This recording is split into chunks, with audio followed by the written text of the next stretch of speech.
And we're back. Welcome to the show, everybody. Welcome to the new year. Happy New Year. Happy new decade, unless you're one of those pedantic jerks that likes to claim that the new decade doesn't really start until 2021, which is it's really rude and outrageous, by the way. If you're one of those people going around saying that, oh, we're not in the new decade yet. It's like when I was celebrating my birthday in October, and my wife said to me, but your birthday isn't until June. And I said, so what? What difference does that make? I'll celebrate my birthday whenever I damn well please. And we will celebrate the new decade whenever we damn well please. We might celebrate the new millennium next year. We might celebrate the year 3000 next year if we feel like it, because time is relative, man. But anyway, I don't even see how the pedantic jerks, and I say this as a pedantic jerk myself unapologetically, but I don't think that it's correct in this case, because if the year 2021 is the actual start of the next decade, that means that this year 2020 is a part of the teens, or whatever we call the previous decade. But if 2020 is part of the teens, then, for instance, 1980 is part of the 70s. But how would you react if someone said, oh, I was born in the 70s, and you said, what year? And they said 1980. That doesn't make any sense. In what universe is 80 part of 70s? It's not. So we begin, so this is the new decade. I just want to put that to rest. And we begin the new decade talking about what happened this past weekend. As I hadn't done a show until Thursday, so I haven't had a chance to talk about it. Not a fun topic to start things off with, but it is important. As you may have noticed, after the anti-Semitic attack in New York on Saturday and then the church shooting in Texas on Sunday, this argument has been ignited again about whether houses of worship, places where people of faith congregate, should have armed security and armed congregants. I think as this debate's happened over the last few days, it is very oddly timed, to say the least, because, of course, the attack in Texas was neutralized within seconds by an armed volunteer security guard named Jack Wilson. So you think, what is there to discuss? If he hadn't been there, many more people would have died. He was, so they didn't. And the math seems pretty straightforward. Now, of course, you could argue, and we'll get more into this in a second, but you could argue that if the heroic Jack Wilson wasn't there, the assailant might have still been taken down by any of the other, I think it was 5 or 6 armed worshipers who got up and also drew their weapons. And that can be seen on video.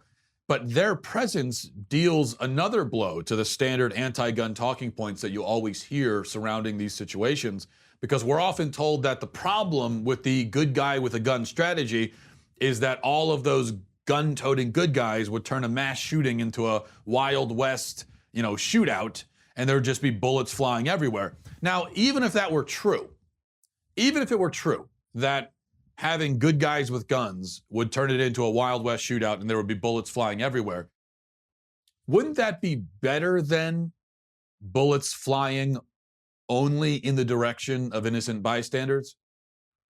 Because that's usually how this goes. There's a bunch of bullets flying, but they're only going in one direction, and that is in the direction of the innocent people. So I don't think anybody wants church to turn into a gunfight at OK Corral, but I would rather have that than just an all-out slaughter. I would rather have that than the massacre at Sutherland Springs, where, if you recall, last year or 2 years ago, 26 people were shot and killed at church. Now, this is a false choice anyway, because in the case in Texas over the weekend, there was no gunfight, there was no Wild West shootout, there was no massacre on the level of Sutherland Springs, although 3 people were killed.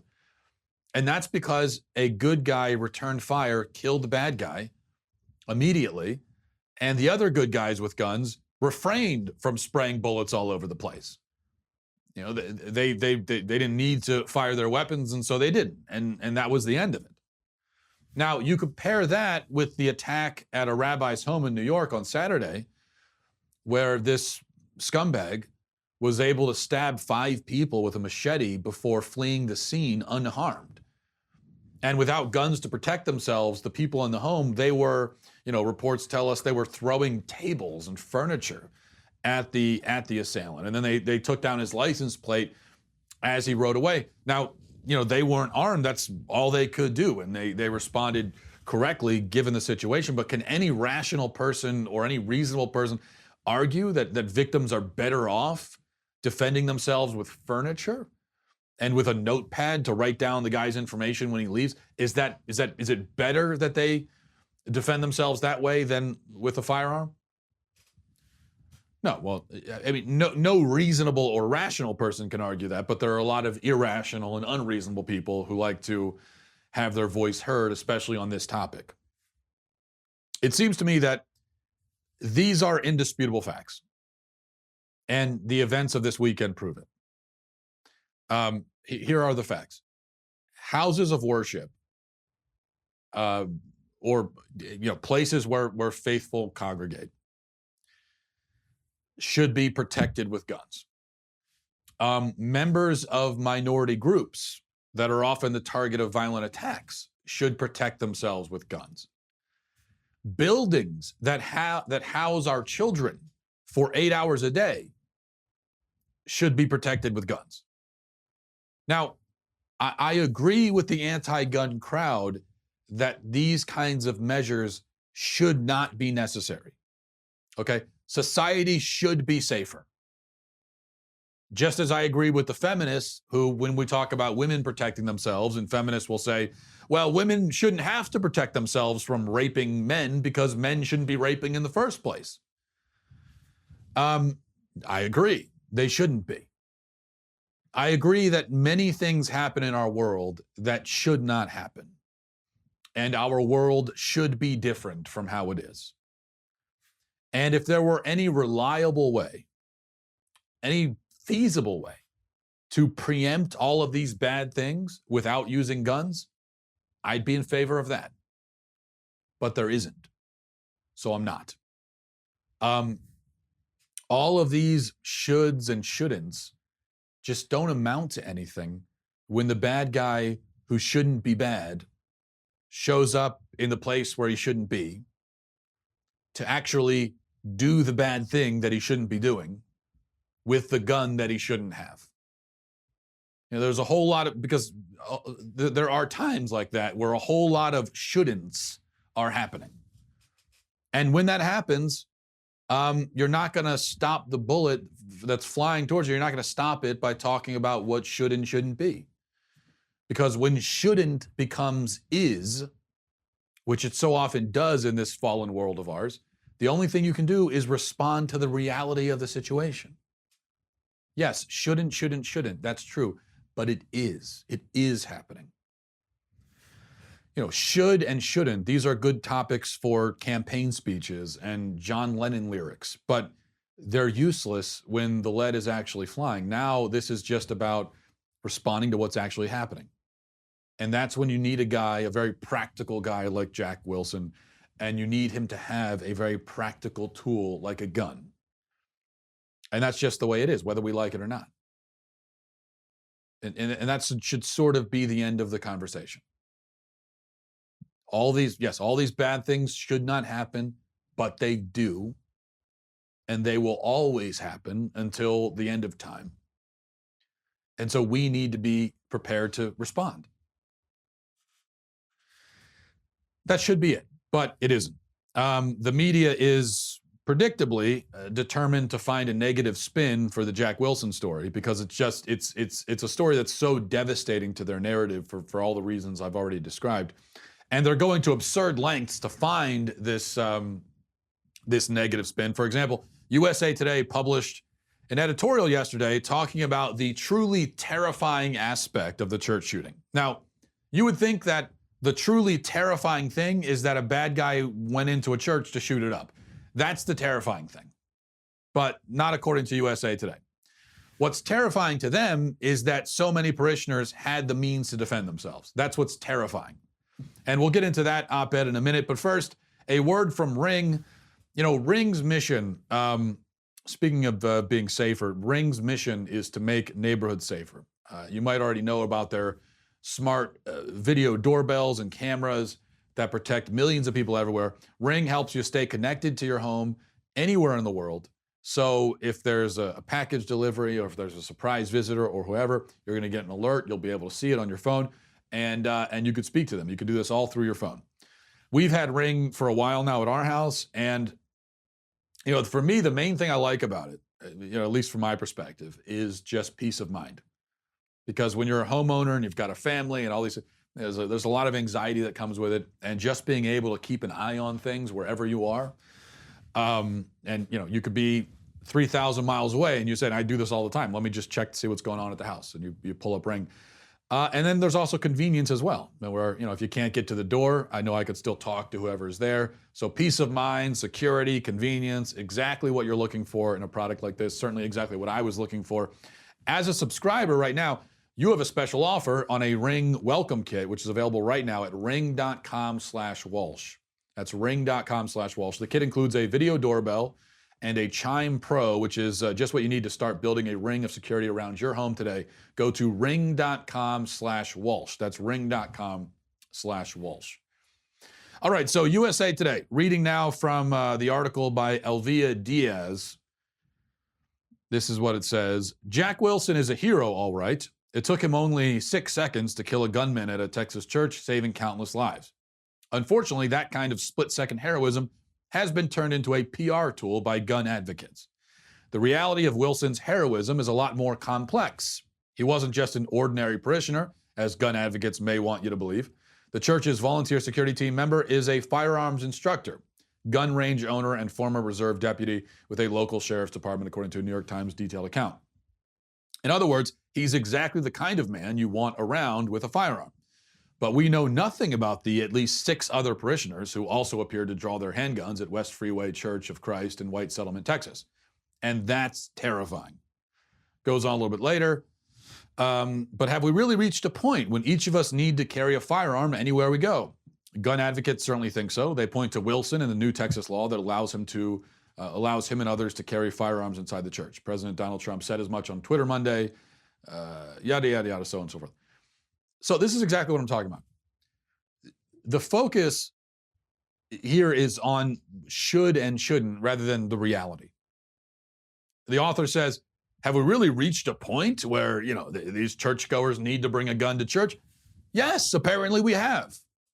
Apparently we have reached that point. They needed to have a gun, and they did. And if you want to say that's terrifying, then fine, I agree. If you want to say it's terrifying and terrible that people have to be armed wherever they go, and that you need to even think about this when you go to church, if you're saying that's terrifying, then yeah, I agree, it kind of is. You could make it less terrifying for yourself by equipping yourselves with the means to defend yourself should the necessity arise, but it is kind of a terrifying situation. But to say that it's terrifying that people who needed to be armed to protect themselves were armed to protect themselves, that makes no sense. Would it have been better? Would it have been less terrifying if the gunman was the only guy with a gun in that church? What if you were in the church? Okay, if you were there, the gunman is there, would you prefer that some of your fellow parishioners have a gun, or maybe even that you have one, or not? If you were all unarmed, would you look around while you're huddled under the pew, just hoping that he doesn't come to your aisle?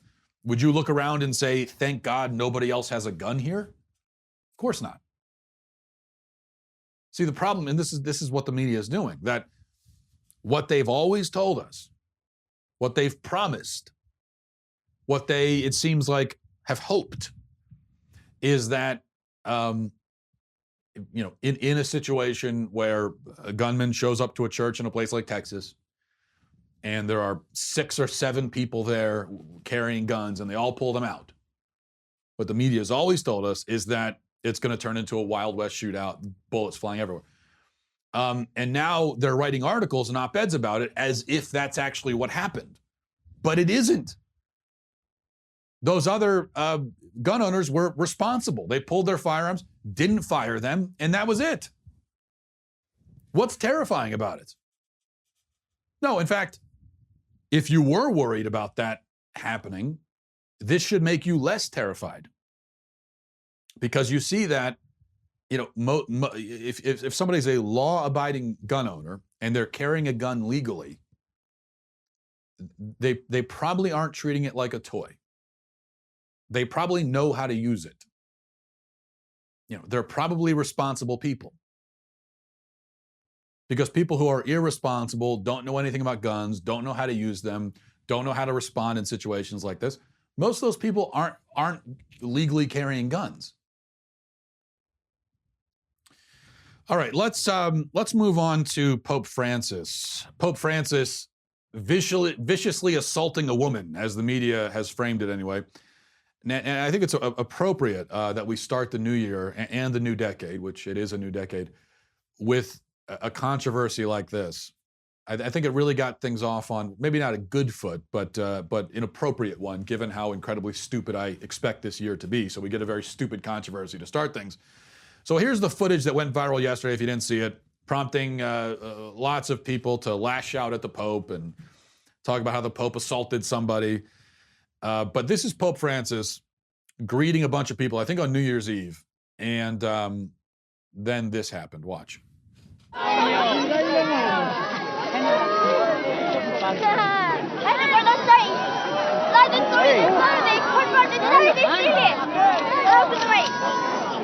So there you go.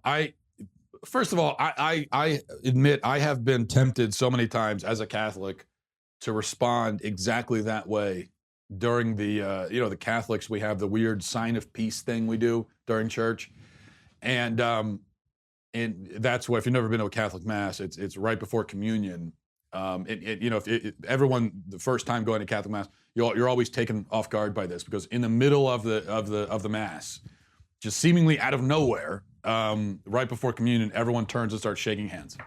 Now, a lot of us, you go to a lot of different, I've been to many Protestant churches, and oftentimes they'll do a greeting thing before church starts. And I have to say, as a Catholic, I think that approach makes a lot more sense. If you're gonna do the greeting, and if you're gonna do the thing where turn to your neighbor and say hello. I'm not a fan of it in general. I'm not a fan of forced greetings where somebody tells me to turn to the person next to me and say hi to them. If I want to say hi to them, I will. I don't need you. I'm not a child. I don't need you ordering me around. But if you're gonna do that, it makes sense to do it before the service starts. To do it not even midway through, but like 2/3 of the way through. By the way, hi, hello. It doesn't. I'm not a fan of it. I don't like it. But my strategy during the Sign of the Peace, as an antisocial person and also as a germaphobe, I don't really want to touch the clammy hands of the person next to me. So what I stand there stoically during the Sign of the Peace, and I don't turn around to people behind me to shake their hand, because that's my right. Okay, bodily autonomy. And but then oftentimes somebody will, if you don't turn around to shake the hand of the person behind you, they'll tap on your shoulder, and then you kind of turn around and say, "Peace be with you," and they're trying to shove their sweaty hand into yours. And so many times I've wanted to get away. I've wanted to do that exact thing that the Pope did. And I feel like this now gives me the license to do it. Because as long as if the Pope does something, then that means we can as Catholics. At least that's what every non-Catholic assumes. Everything the Pope does is infallible. And so just by the Pope doing that means we all can slap whoever we want as Catholics. That's not really how it works, but I wish in this case it did work that way. Anyway, the way the media has reported this, they make it sound like Pope Francis drop kicked the woman. They're framing it, which would have been a sight to behold, we have to admit.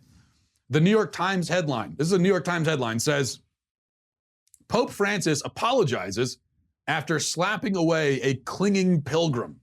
Slapping away a clinging pilgrim. Now, you hear that headline, you're imagining, based on that headline, maybe a young child in tattered rags, dusty and dirty from the long journey, on the holy pilgrimage, running up to hug the Pope, and the Pope just kicks him away. Ew, yuck, get off me, you dirty peasant. But that's not quite what you actually see. What you do see, what Francis does here, and this is honestly, I'm not a big Pope Francis fan myself, to put it mildly. And I don't support most of the things that many of the things that he's said and done. This might be the first thing that he's done that I support. This right here. I have a strange new respect for Pope Francis. I'm totally on Team Pope on this one, because this was not a violent assault. This was the Pope turning to leave after greeting probably hundreds of people. He was going down the line. It's got to end somewhere. Okay, if there's 50,000 people, he's not going to shake every single person's hand. So he's turning to leave. The woman reaches out. Can you imagine doing this to the Pope? Or to anyone, even if it wasn't the Pope. Reaches out, grabs him, yanks him back. And then this is really important. He tries to pull his hand back 3 times. He doesn't immediately slap her. And it's not like he slaps her in the face. It's not like she pulls him and he turns around, bop. That doesn't happen, no. He tries 3 times to get his hand free. And she won't let go. And then finally he's, it's not hard. It's just a little, it's like if your kid's reaching for the hot stove, you might just do a quick little slap on the wrist. What do you expect? Keep in mind, this is an 83-year-old man. Likely has arthritis. Likely has arthritis. You could tell that he was in pain. And in all honesty, you watch the video, if you freeze frame it right at the moment where he's yanked in, you can see a visible grimace. And also, if you've ever shook the hand of a 83-year-old person before, you know that they don't often have the firmest grasp because their bones are not as strong as they used to be, and it's very common at that age to have arthritis, and so it's going to be painful. So it looks to me like he's in pain, and he's just reacting instinctively, trying to pull his hand away, and she won't let go. Yet, amazingly, or maybe not so amazingly, most people have taken the woman's side on this, which I find mind-boggling. So often these days, putting politics aside, because it doesn't seem like there's a left-right divide here, but so often these days, it seems like 95% of people are reacting to a certain thing in a certain way. And I look at that reaction and it boggles my mind. I don't understand it. How could you see that video and take the woman's side? Again, I think this would be inappropriate to do to anybody. It's not okay to try to get somebody's attention by yanking them towards you. But imagine doing it to the Pope. Imagine doing it to the president. What do you think would happen? What do you think would happen if the president was walking by and you reached out and grabbed him and pulled him towards you and wouldn't let go? Do you think, you wouldn't there wouldn't be any tug of war back and forth like there was in this case. And I'm kind of wondering, where was the Pope's security? They're just sort of standing there not doing anything. But with the president, you couldn't make it that far. As soon as your hand made contact with his wrist, you're going to be on the ground in a dog pile, bum rushed by Secret Service. That's the way that's going to go. And I don't think anyone would feel sorry for you, because everybody would say, what are you doing grabbing the president? What do you think is going to happen? But as I said, Pope or not Pope, you don't do that. And if you do that, you grab somebody and yank them towards you, you deserve to get your hand slapped away. I don't care, man, woman, doesn't matter. Because you have no right to do that. What is this woman entitled to the Pope's attention? Somebody told me yesterday, I was talking about this on Twitter, and somebody said, well, she was being ignored by the Pope. What do you mean ignored by the Pope? She's one face among 50,000 people. And so if she doesn't get that one-on-one time, she herself is being personally ignored. Yeah, I'm ignored by the Pope too. He's never said hi to me. I've been ignored by almost everybody on earth. By that standard. So the Pope goes, and that's what we're saying now. She's entitled. If the Pope walks by, you are entitled to the Pope's attention, and if he doesn't give it to you, you can grab him and yank him towards you. And if he gets away from your grab, you could tackle him.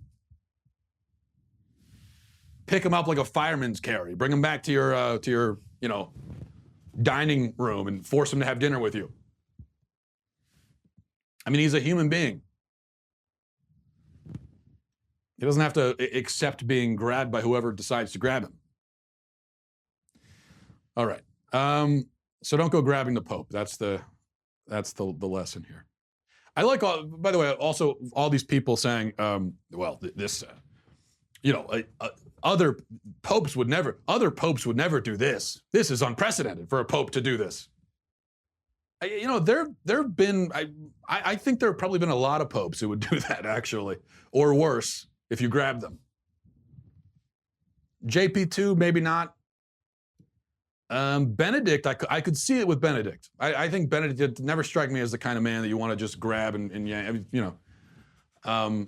but I wouldn't be so quick to assume that if this was the Middle Ages and you did that to a pope, I think a slap on the wrist would be about the best case scenario for you in that situation. All right, 2020 is going to be a bottomless pit of savagery as we watch Democrats attempt to rip apart the fabric of our political system in order to get rid of Donald Trump.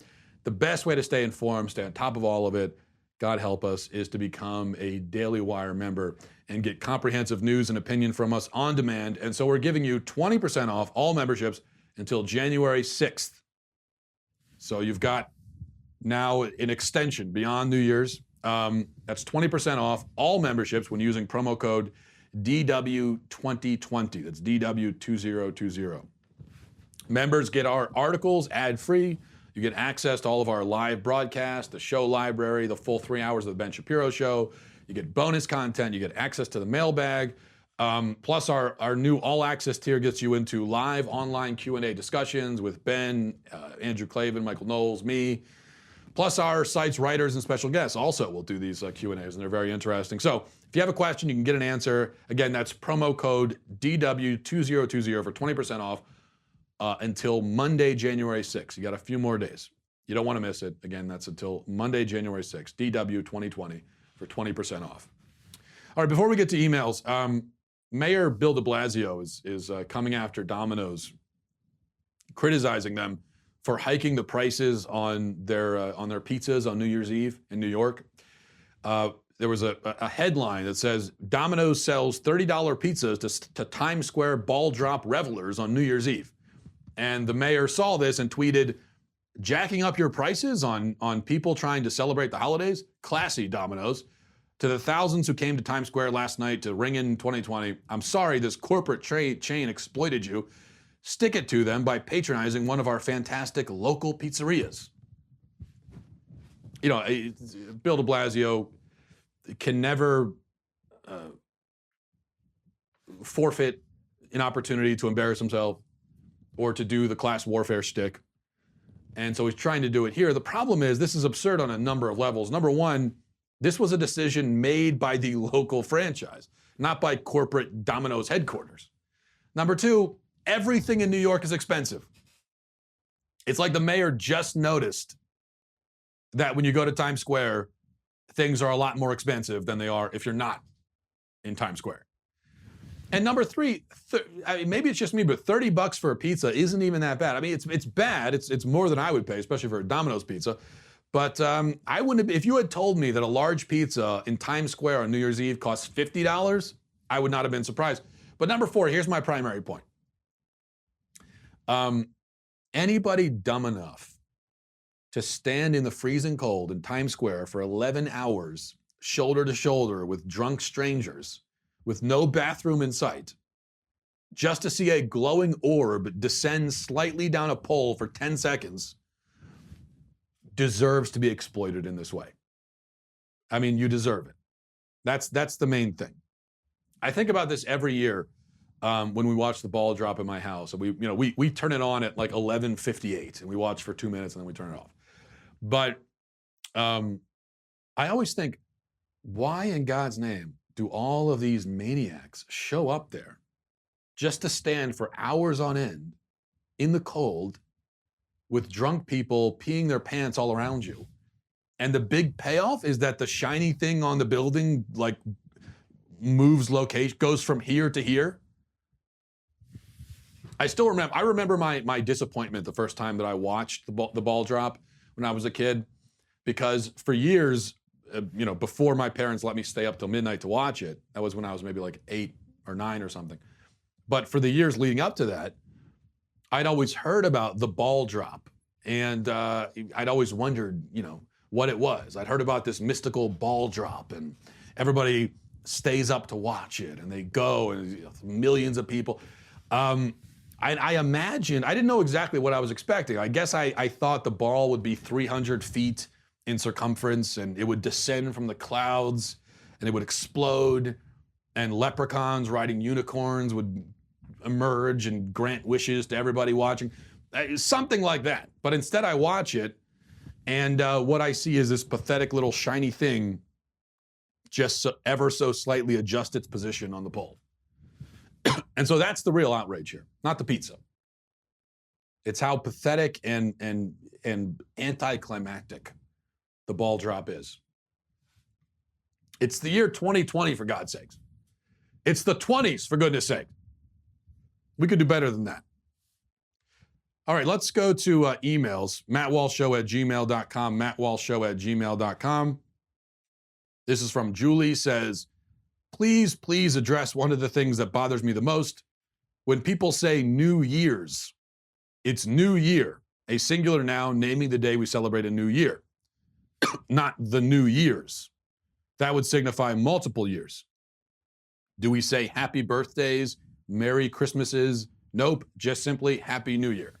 When people say, what are you doing for New Year's? They're really, and apparently not aware that they're trying to say, what are you doing for New Year's Eve? It drives me mad. P.S. Happy New Year. Yeah, Julie, see, I said that I'm a pedantic jerk myself. And this is a thing that I'm pedantic about as well. And I agree with you that it makes you sound illiterate when you say New Year's. Moving on to Carl says, from Carl says, hi, Matt. I saw you defending the Pope on Twitter for beating the woman who tried to talk to him. Honest question, WWJD. Jesus never responded that way to people. Isn't that enough to settle the argument? Okay, Carl, first of all, I think you know that your characterization here is a little bit ridiculous. He didn't beat anyone. He didn't beat a woman for trying to talk to him. But before we get to WWJD, what about WWCD? Okay, what would Carl do? Think about that. What would you do? How would you react if you were walking down the street and a stranger grabbed you, yanked you towards them, wouldn't let go as you tried to release yourself from their grasp 3 times? Wouldn't you be well within your rights to slap them away? Or would you just sit there obediently for as long as they want to hold on to you? Now, I'm not saying WWCD, what would Carl do or what would I do? That doesn't always justify, just because someone's done something and you say, well, I would do the same thing, doesn't mean that it's okay. But I am saying that before we pass judgment on somebody, we should think, would I react the same way? As for Jesus, first of all, you can't really say that he never responded that way to people. Somebody made this point on Twitter yesterday, and I think it's important. It's a good point. We actually have no idea what Jesus did or what he said for 99.9% of his life. For 99.9% of the time that he spent on earth, we really don't know what he did or said. So he died at 33, we think. And the Gospels tell us a little bit about his birth, and then nothing at all, except for one brief story when he was an adolescent. But then other than that, nothing until he gets to be about 30 or so. And even then, all of the Gospels put together give us, what, I don't know, a few dozen scenes of his life during that time, maybe less than that. Jesus lived a life consisting of 24 hours in a day, and he had about 12,000 of those days, and we have no idea what happened during all of those days, except for a few. Now, I'm not saying that Jesus was going around slapping the hell out of people for the rest of the time that the Gospels don't record. I think probably he wasn't. I'm just saying that you have to be careful with statements like Jesus never did X, Y, Z. You have to be, and I think we all get loose with that sometimes. I know I've done it too. That Jesus never said, or Jesus never did. What you mean to say is, Jesus is never recorded saying or doing X, Y, Z. Which in this case isn't even true, because Jesus did whip people at the cleansing of the temple. We get that's recorded in all four Gospels, and he drives people out with a whip. And that's physical violence that he used. Different situation, of course, but if you're insinuating that he never, physically made contact with someone in that kind of aggressive way, it's not true. We know that's not true because it's recorded in the Gospels. But when we talk about what Jesus never did for the times when he's not on camera, so to speak, well, we could say that Jesus never did a sinful thing. So you could say that, yeah. But, and you could say he never did anything anachronistic. Okay, it's probably safe to say that he never played Street Fighter or watched Breaking Bad or used an iPhone, given the time period that he lived in. But if what we're talking about is not sinful, and it wouldn't be out of place for the time period he lived in, then we can't really say that he never did it. So is it sinful to swat someone's hand away when they're grabbing you? I don't think it is. Why would that be sinful? And if it's not, and there's nothing about it that's, again, out of place for the time period, I don't know, maybe he did. Can't really say. All right. From Brian says, "Hi, Matt, I read your piece about guns in church and schools. Be real about this. Would you really want to send your kids to school where people are toting guns all over the place?" The way that you make it sound, no, I wouldn't want that, because you're trying to make it sound like you're going into school and everybody's got a gun, including the kids, and they're all just, twirling their pistols with their fingers and stuff like that. Yeah, of course, nobody wants that. But would I want to send my kid to a school where there are competent adults who know how to use firearms and are legally carrying them? Absolutely. And I'm kind of at the point where that's a prerequisite, actually, for me sending my kid to a school. I think I would need that. And as I've pointed out many times, public schools are government buildings. And, we could list dozens of other types of government buildings that are guarded by armed security, including even you go to the social service office to get a new, social security card or something. And there's going to be a security guard sitting there with a gun. When's the last time the social security office got robbed? Doesn't happen very often. Yet, there's an armed person there. You go to Congress, certainly there's going to be armed security. So if we have armed security in government buildings to protect documents, to protect politicians, why wouldn't we have it to protect children, our own children especially? That doesn't make sense to me. This is from Beth, says, "Matt, I'm disappointed in your take on guns and churches. I expect most conservative pundits to take the standard talking point lines, but you usually are more thoughtful than that. Do you acknowledge that there is a gun violence epidemic in our country? If so, how can you deny that reducing the number of guns will at least have some positive effect on reducing the epidemic?" Well, Beth, I don't acknowledge the gun violence epidemic, as you put it, and I'll tell you why. Because 60% of the gun deaths every year are suicides. 60%. Now, I do think there's a suicide epidemic, and that's a big problem, but hopefully you would agree that guns have almost nothing to do with it. People might choose to use a gun to kill themselves if there's one available, but do you think you could permanently stop somebody from killing themselves just by keeping them away from a gun? Well, I think obviously not, any more than you could permanently stop someone from killing themselves by keeping them away from, pills or high ledges or ropes or any of the other ways that people use to do this. So, I think it's clearly absurd to blame guns for suicides. And I don't think that suicides can get lumped into the gun violence epidemic statistic. I think it's extremely misleading. Because when we hear about the gun violence epidemic, obviously what comes immediately to mind is murder. And it sounds like when you say there's a gun violence epidemic, it sounds like you're saying there's an epidemic of people going into buildings or walking across the street or whatever and using a gun to kill somebody else or multiple people. That certainly is the impression that's given to us. But when you look at the numbers and what comprises most of the so-called gun violence epidemic, it is suicide. And so that's why it's misleading. Now, if you take out suicide, you're left with maybe 10 or 15,000 homicides by gun every year in the US in a population of 330 million. So that's one in every, 33,000 people. Another way to look at this, a football stadium typically fits 70,000 people. So in any given football stadium, packed to the rafters, 2 of the people in that whole stadium will die by gun homicide in their life.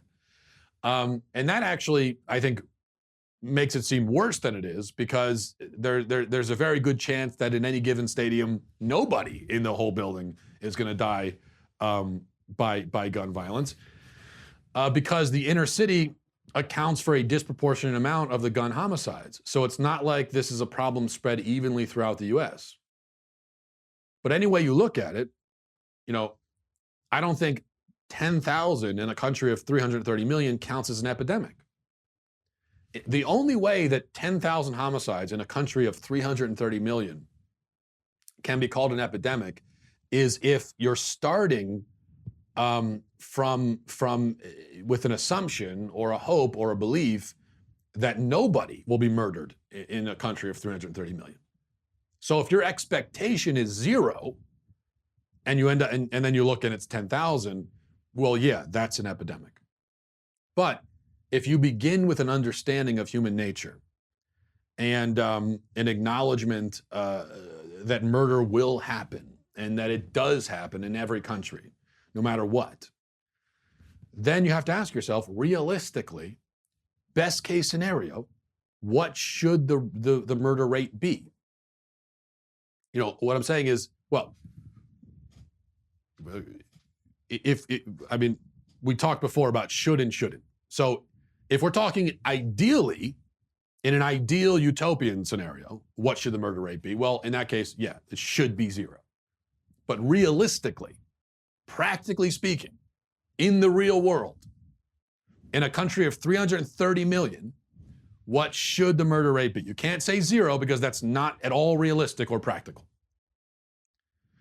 Because then you're not talking about the real world, you're talking about a fantasy utopia, which doesn't exist. So that's my question to you. You think 10,000 is an epidemic? Well, what are you thinking it could, even if we got rid of all the guns, what would you expect the murder rate to be? 5,000? I think wherever you put it, 10,000 maybe is a little higher than what you would like, or what you think we can get it the number to, but it's not at epidemic levels in comparison to your realistic expectations. Now, it's bad, obviously. Every murder is bad. Every violent death is a horrible thing. And I'm not saying we should just accept it for what it is. What I'm saying is we need to be reasonable and rational and realistic in the way that we discuss it. We have to avoid sensationalism, and that's my thing. But going back to the numbers. So most of the gun deaths are suicides. Then you've got this minority of cases where it's a homicide by gun. A disproportionate number of those are inner city drug and gang related. And the crucial point there is that most of that violence is by people who illegally obtain the guns to begin with. So you can't make it more illegal. If somebody illegally has a gun and they go commit a murder, Well, they've done 2 illegal things, and I don't think you can make those things any more illegal than they already are. So additional laws and regulations on top of that probably won't do anything. So I think what you really have to look at when we talk about gun regulations and the so-called violence epidemic and so on, what you have to look at are cases where legal guns owned by registered gun owners are used to murder another person. And that is a very small percentage of the overall gun violence statistic. And in that very small percentage, given that most of it, the vast majority of it is from domestic disputes, I don't see how regulations against guns would do anything, unless you're talking about trying to confiscate every gun and get rid of all the guns, which you can't do constitutionally. And hopefully, if you are living in the real world, you realize that you can't do it feasibly and practically either. So if we're not talking about that, if you're trying to be reasonable and talking about things that we could feasibly and within the framework of the Constitution do, I don't see how anything you could do would prevent most of the murders that are committed by legal gun owners, because if a guy in a drunken rage kills his wife, well, if he had never committed a crime before that, and before that point he was a law-abiding citizen and an adult and all that, then on what basis would you deny him his right to own the gun? This isn't the Minority Report. We can't look into the future. Yeah, that we could talk about red flags and so on, but if the red flag is not a crime being committed, or someone being committed to a mental institution because they're completely insane, I mean, if that's not the red flag, then then what can you do? And so that's my stance on it. I just don't see. I think when we talk about gun violence epidemic, I think that's sensationalist nonsense, and it's just not true. And even though all murder is obviously bad, and we all agree on that, and we would all like to see fewer murders, I just don't see how additional regulations on top of the regulations that exist will do anything. Especially when you consider that, inner cities are, the disproportionate number of gun homicides happen there, and those are the places usually where you have the strictest gun laws, in places like Baltimore and Chicago. So I think that's what you have to. I try to be, I'm not. This isn't me spouting talking points. Nothing I'm saying here is a talking point. Now, these might be points that conservatives often raise. I'm not saying that I've come up with some bold new argument or anything. But these are just. I'm trying to rationally and reasonably work through this, and that's how I work through it. It doesn't make any difference to me that it's among conservatives, the standard position is to be pro-gun and pro-gun rights. I don't care if it's the standard. It is my position, but it's not my position because it's the standard one. I don't care about the standard position. This is just how it seems to me. You can tell me where you think I've gone wrong. I'd like to hear it. All right, thanks everybody for watching. Thanks for listening. We'll leave it there. Godspeed.